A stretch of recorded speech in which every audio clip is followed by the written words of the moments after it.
a motto, it is a strong belief, and no conversation about the time of transformation is complete without putting the focus on the Indian Army. We are pleased and privileged to have with us today the Chief of Army Staff, General Manoj Pandey. General Pandey is the first Engineer Corps officer to rise to the very top of the Indian Army.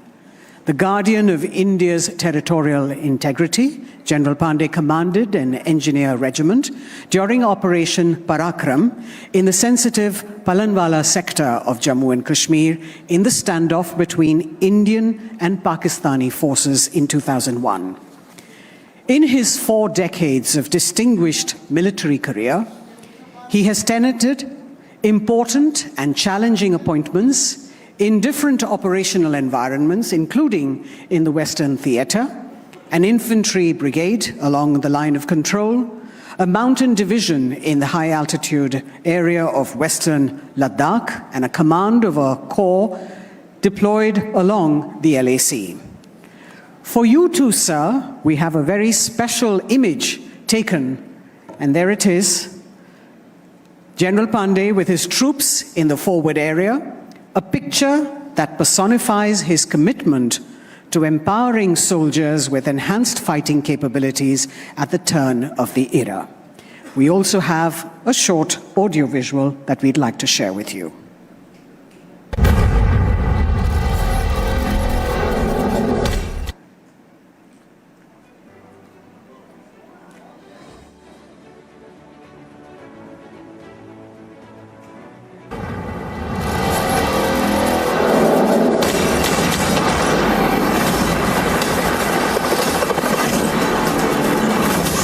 राष्ट्र के प्रहरी भी, राष्ट्र निर्माण के भागीदार भी, रग रग में दौड़ता जिसके देश प्रेम का जज्बा भी, प्रबल, शक्तिशाली और तत्पर, वो भारतीय सेना अब है परिवर्तन के पथ पर।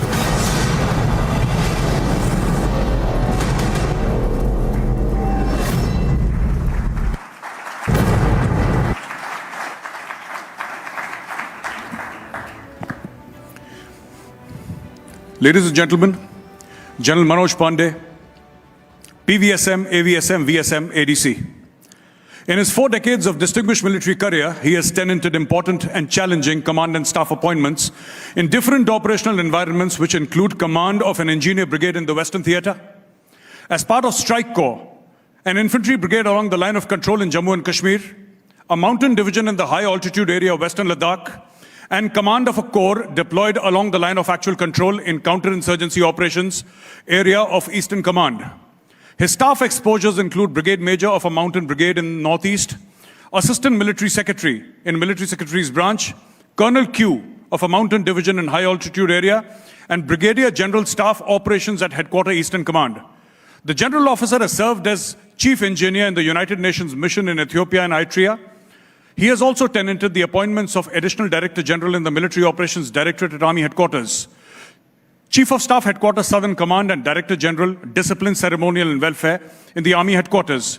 He was Commander-in-Chief Andaman and Nicobar Command from June 2020 to May 2021 and General Officer Commanding-in-Chief Eastern Command from June 2021 to January 2022. I request Abhishek Kapoor to come along with Chief of Army Staff to the stage for a conversation. Ladies and gentlemen, please welcome.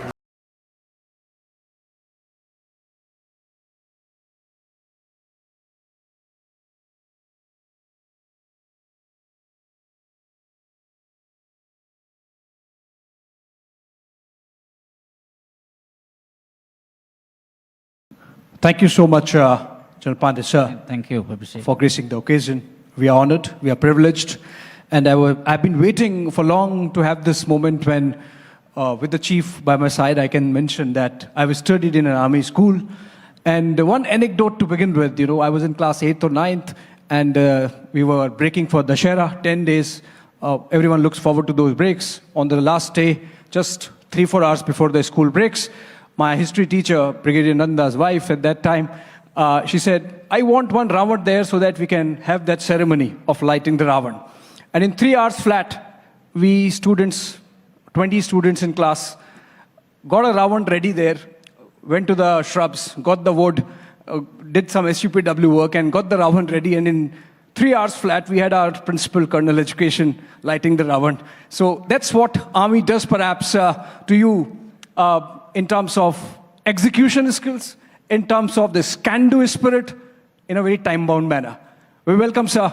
I wanted that anecdote, and let's begin with you, sir. First engineer from the engineering corps, actually, to be the Chief of Army Staff. If you could just begin by explaining to us what this really means for the Indian Army and how it impacts where we are going.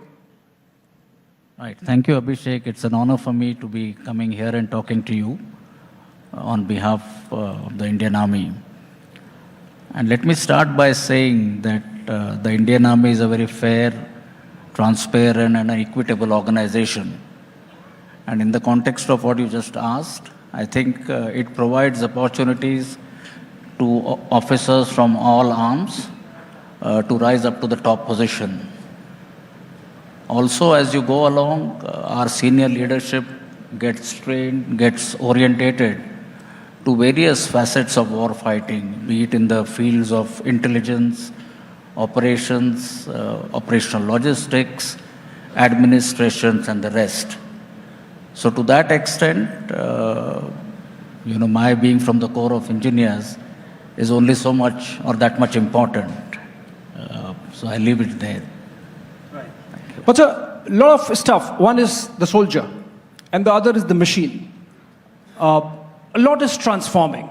As we look forward to 2047, India's 100 years of independence, what's really changing? What's really transforming? For example, when I look back to headlines over the last 6 months, we have seen a lot of AI getting into Indian Army, a lot of tech getting into Indian Army, 3D printing bungalows, and that getting reflected in war machine. How are we transforming as a force that takes care of India's security? So you're right. We have taken a number of transformation initiatives so that we become more modern, become more technology-driven, self-reliant, and a battle-worthy force to be able to not only carry out our mandate more effectively, but also to be able to meet future security challenges in a much effective manner. Now, the drivers for this change or this transformation, I would say, are fourfold. One is the unprecedented changes that are taking place in the geostrategic landscape. Second is the changing character of war itself. Third is the limitless potential of disruptive technologies. And the fourth are the changes that are taking place in the socio-economic sphere. So these are the drivers for change. As far as we are concerned, we have laid down 5 key domains in which the transformation would happen in the future. And briefly, I'll just spell them out. First is, of course, force restructuring and optimization so that you become more agile. You look at certain legacy establishments, units, either you modify them or if they are no longer relevant, you do away with them. Second is infusion of technology and modernization, which I feel is equally important. Third domain is the systems, processes, and functions. And that is where automation, digitization, we want to bring in so that, and the aim is your operational, administrative, and logistic efficiency is that much enhanced. The fourth domain is in the realms of human resource management, and that is where the new HR management philosophy or the Agneepath or the Agniveer comes into play, and maybe we can talk of it a little later more. And the last and equally important is the aspect of jointness and integration, because we firmly believe that as you go forward, it is all the 3 services need to work together to leverage each other's potential and to maximize operational outcomes. Now, we've laid down a very clear roadmap to achieve objectives with clearly defined deliverables in a time-bound manner. And as some of you would know, the year 2023, we have declared it as a year of transformation. Now, while all this is happening, we are also conscious of our permanent commitments along our borders. So it is extremely important that operational readiness we maintain of a very high order at all times, notwithstanding that the transformation we undertake. So I'll draw two questions out of this. One, how would the future soldier look like? You say a lot of human resource transformation is happening. You mentioned Agneepath. We would be inducting them, I believe, very soon. For example, how younger the army would be, and how the soldier of 2047 would look like.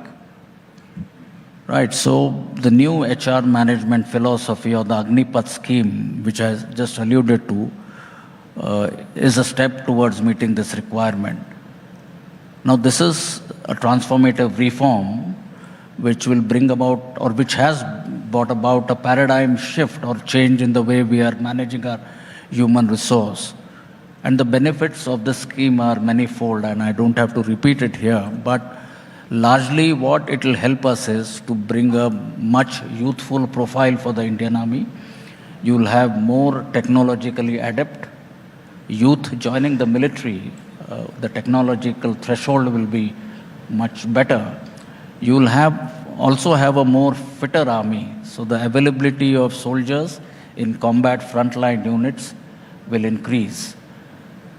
You will also have the soldiers at the end of their 4-year term, when they move out, they'll carry a unique resume. They will imbibe all the values and the rest of the qualities that the military stands for. So their contribution to the society at large and to the nation will again be significant. So this is how we look at a future soldier who is not only fit, physically fit, but also technologically adept. So, quick comment before I move to my next question.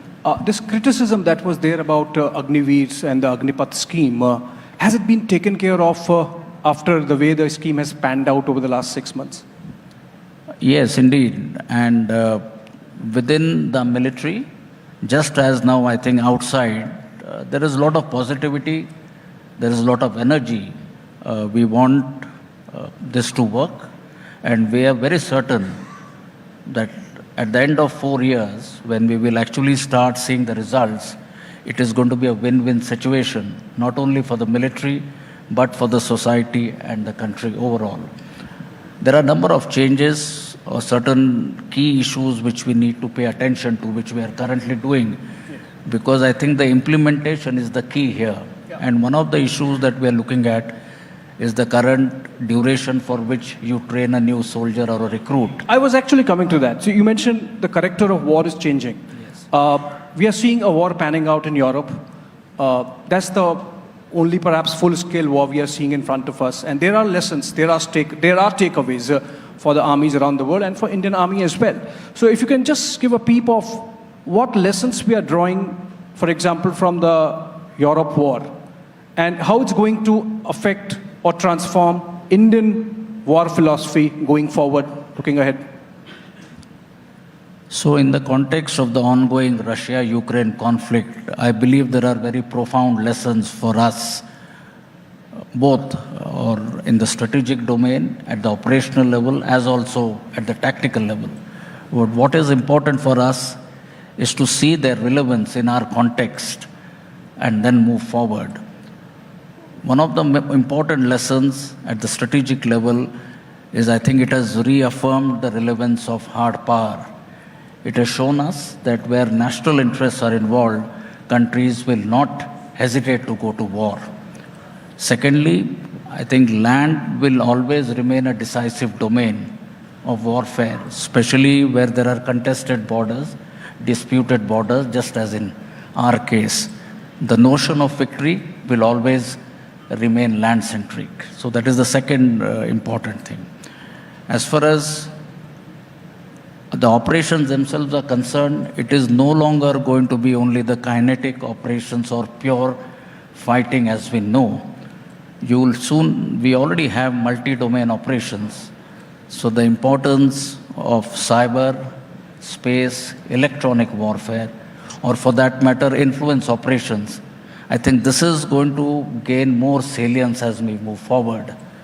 So we'll have to prepare ourselves, build our capacities to be able to successfully prosecute operation across these multiple domains that I mentioned, and be also ready to fight across the entire spectrum. It has also shown us that there is a gray zone, so we need to build, develop our gray zone capabilities. And then there are some lessons in terms of duration. So there was this hypothesis that future wars are going to be short. I think this has proved that that is perhaps a misplaced notion.